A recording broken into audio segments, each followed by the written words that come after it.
Good morning and welcome back to another episode of the Red Chip Poker Podcast. My name is James Sweeney, aka Split Suit, and I'm one of the co-founders here at Red Chip Poker. In today's episode, Coach Weasel takes a sledgehammer to one of poker's most stubborn traditions, using ratios in your poker math.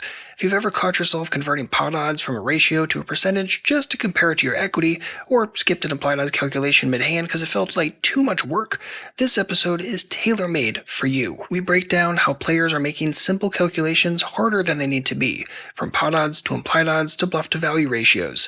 You'll learn how to streamline your thinking, eliminate unnecessary steps, and ultimately make sharper in-game decisions. If you've ever second-guessed the math behind a call or felt like poker math was harder than it had to be, this episode is for you. By the end, you'll not only understand the logic of percentage-based thinking, but you'll wonder why you ever did it any other way. And with that said, here's Coach Weasel to break it all down.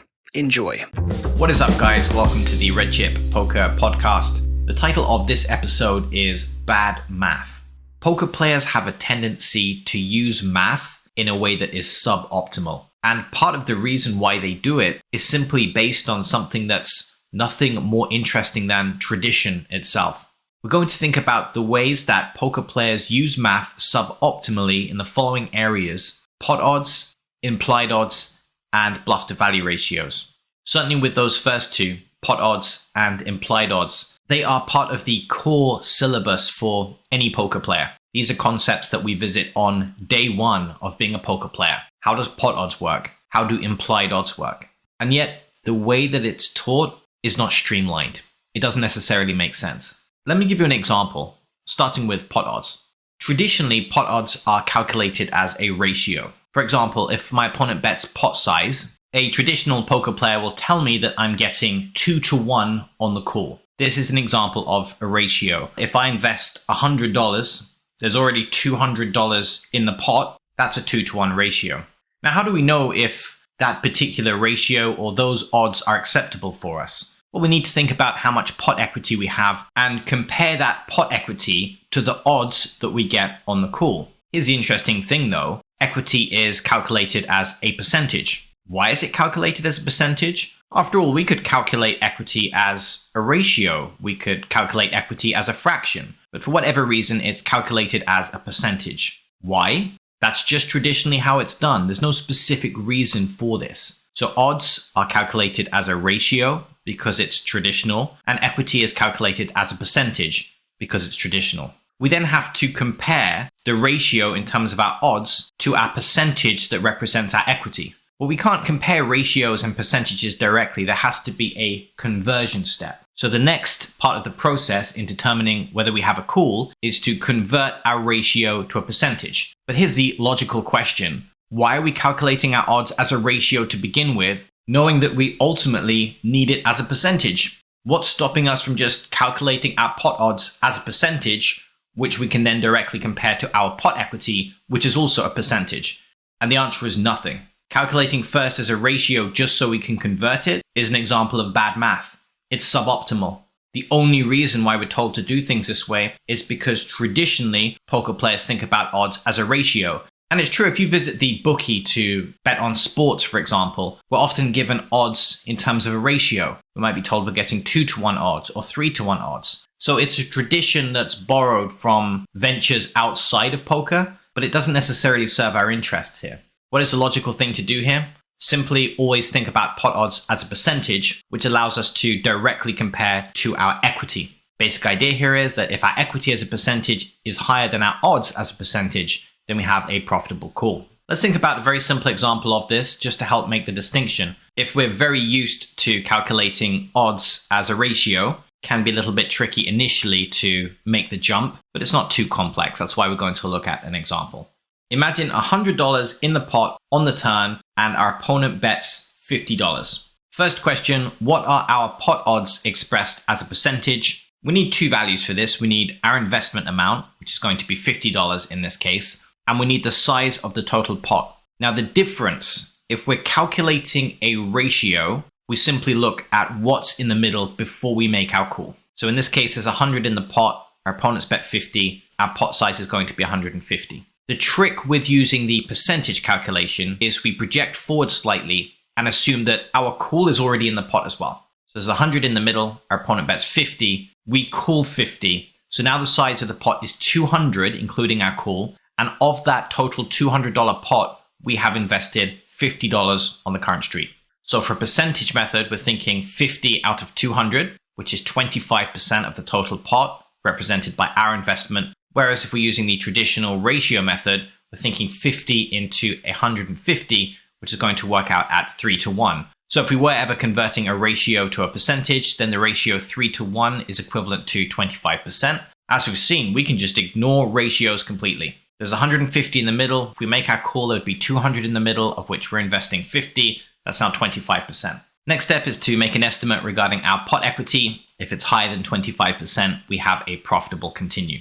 Now let's stick with the same example a little bit longer. We know that our opponent's betting $50 into a $100 pot. Think about this question. What is our opponent's break-even threshold on a bluff?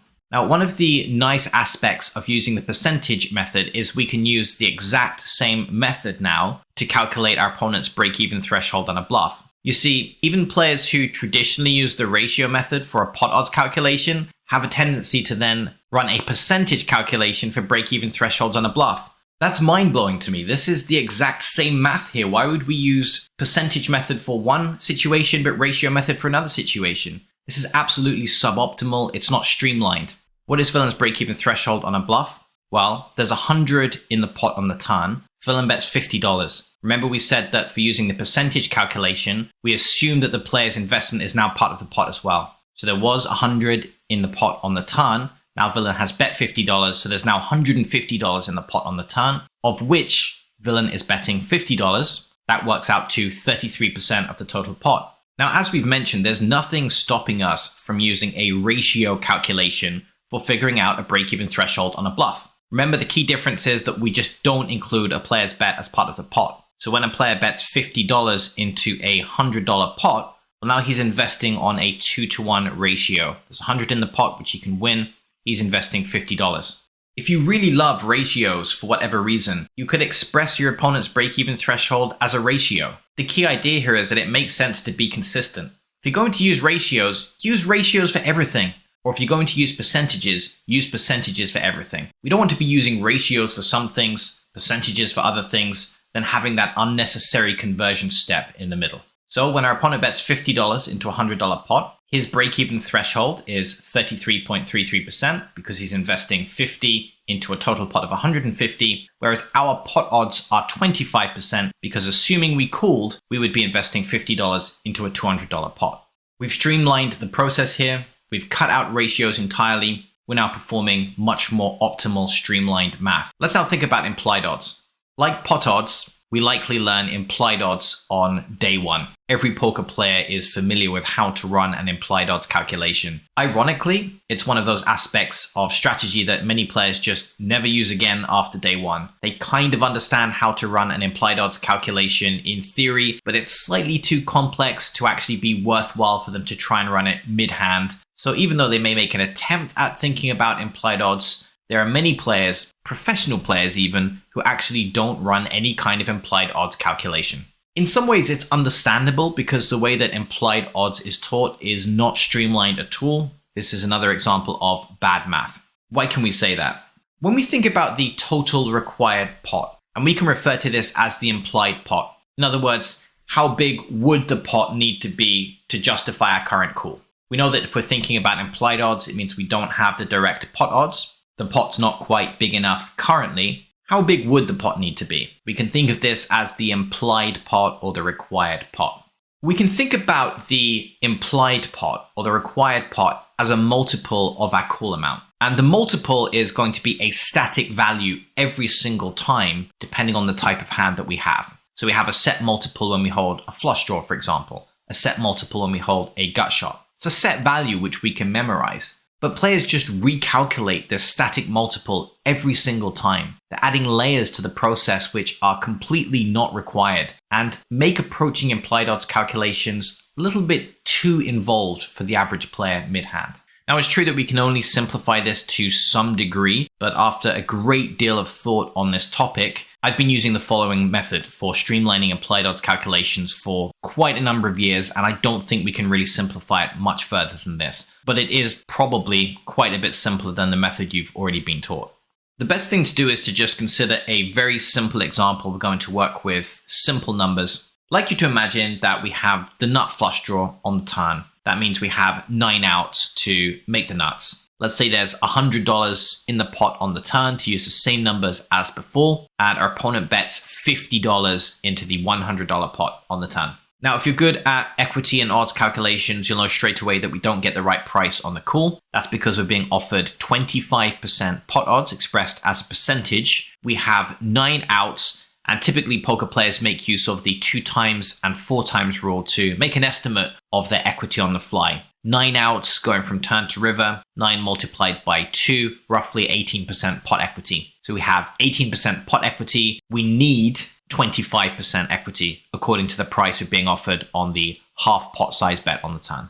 Now, just because we don't get the direct pot odds on the call doesn't mean that we can't call profitably, because perhaps there are some chips that we can make on the river, assuming that we make our nut flush. It really just becomes a question of how much do we need to make on the river, and is it viable? This is the essence of what implied odds does for us. So the logical question, how much do we need to make on the river to justify the turn call? So here's how many players might approach this mentally, mid-hand.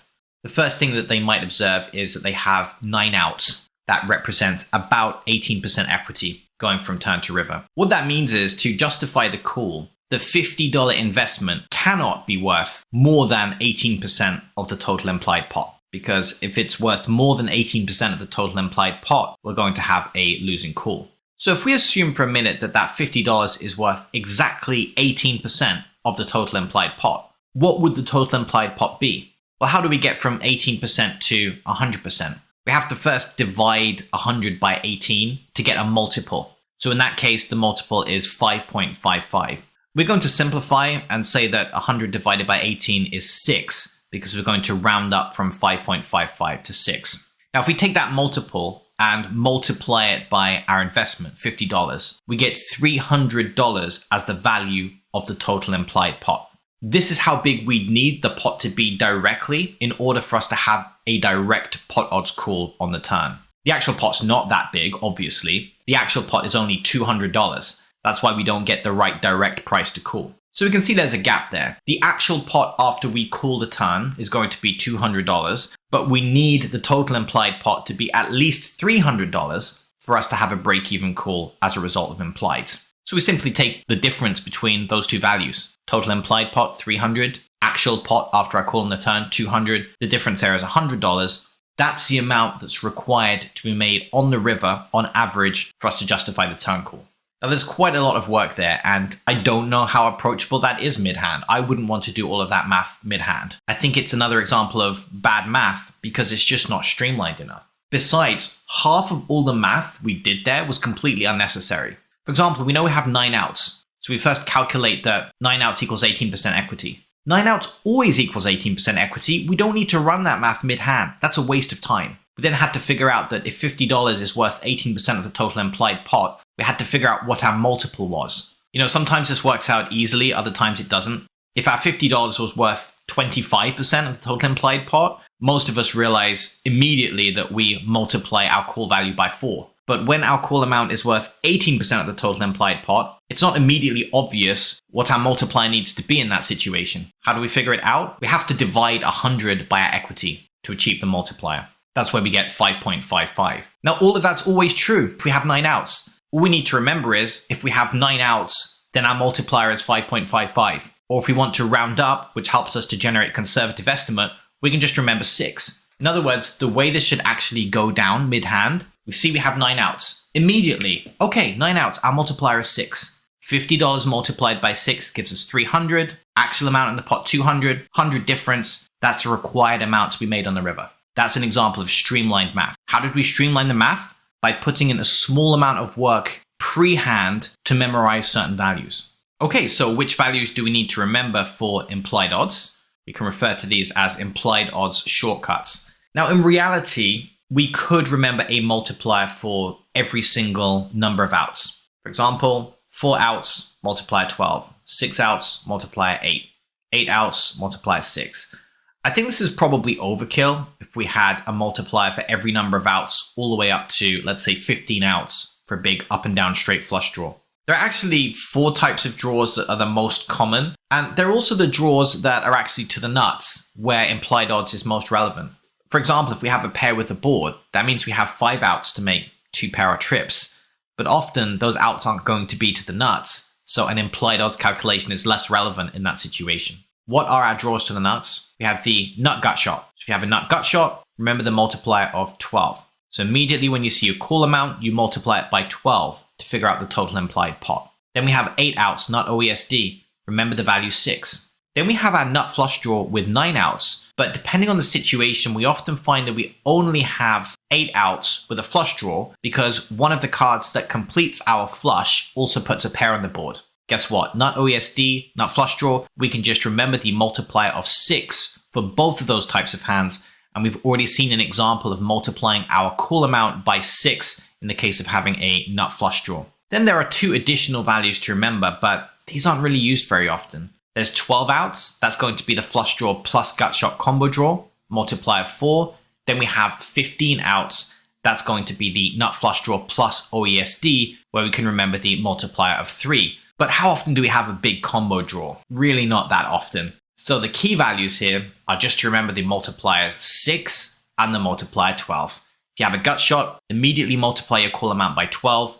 If you have an OESD or flush draw, immediately multiply your call amount by 6. We've generated the required pot or the total implied pot in a matter of seconds there without all of that unnecessary initial math to begin with. Okay, let's now talk about bluff-to-value ratios. This is a little bit more of an advanced concept, and once again, it's something that's traditionally defined using ratios. In fact, it's in the name, right? It's called bluff-to-value ratios. A little bit weird thinking about a bluff-to-value ratio as a percentage because it's called a bluff-to-value ratio. But one of the key takeaways from this podcast episode is that we can pretty much say no to ratios at every point of any calculation in poker. In fact, I'll probably get that printed on a t-shirt, say no to ratios. So we traditionally think of bluffs and value hands, the proportion in terms of the number of bluffs for each value hand. We think about that as being a ratio traditionally. But then when we're figuring out whether we should call against a certain bluff to value ratio, we think about the price we get expressed as a percentage. Now, it could be that if you're still following traditional methods, you might be thinking about your pot odds as a ratio. And then I guess it kind of fits in this situation because if you're thinking about your pot odds as a ratio and you're thinking about your opponent's bluffing tendencies as a ratio, we can compare those directly. The only thing is, if we're still using percentages in other calculations, we're thinking about things like break-even thresholds using percentages, for example, or we're thinking about equity in percentages, then it still doesn't make sense because it means we're using ratios for some calculations and percentages for other calculations. This is another example of a situation where we can think about everything in terms of percentages. In fact, every calculation we ever make at the poker tables can be based on percentages rather than ratios. So let's think about how this might work for bluff to value ratio. I'm going to think about another example. Again, very simple numbers here. Let's imagine our opponent bets $50 into a $100 pot on the river this time. The first question, how often do we need to be good in order to call? That's going to be a simple pot odds question. The next question is, how often is villain supposed to be bluffing in theory? And the final question here is, what is our minimum defense frequency? How often are we supposed to be defending using a fairly naive MDF calculation? I call it naive because it doesn't necessarily hold true in every situation, but can sometimes be useful as a basic level calculation. So our first question, how often do we need to be good in order to call? Well, we already understand how to run a pot odds calculation using the percentage method.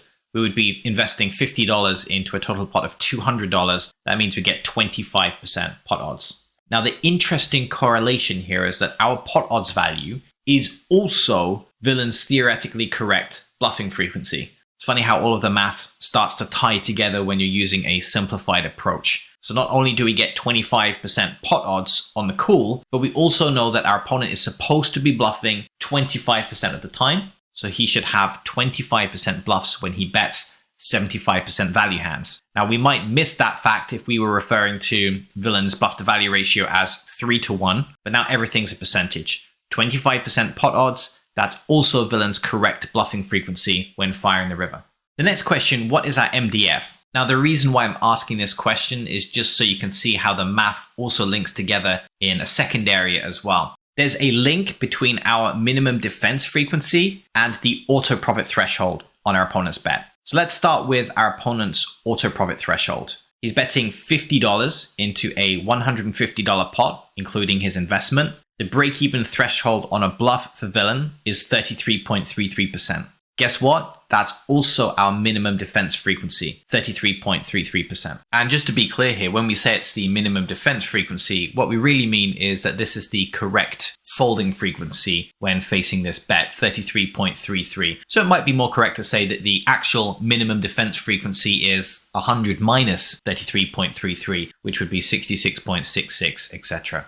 So in summary here, the two areas. Area number one, our pot odds establishes villain's bluffing frequency. In other words, we get 25% pot odds in this scenario. That's also the theoretically correct bluffing frequency for our opponent. Second area, villain's auto profit threshold establishes our MDF. So when we look at the break-even threshold on our opponent's bluff, he's investing 33% of the total pot. That's his auto profit threshold. That's also our MDF, minimum defense frequency. We don't want our opponent's bluff to succeed more often than that. Okay, so in summary, don't do bad math. We don't really need to use ratios at any point. Using ratios arbitrarily, purely to then go on to perform a conversion step, it doesn't make sense. It's not streamlined. Then the second aspect to not doing bad math is to not calculate values that we can pre-memorize in a straightforward way. We saw that with implied odds. We were basically able to half the size of the calculation simply by pre-memorizing a couple of very simple values. For the most part, just remembering the numbers 6 and 12. This applies to other calculations as well. For example, if your opponent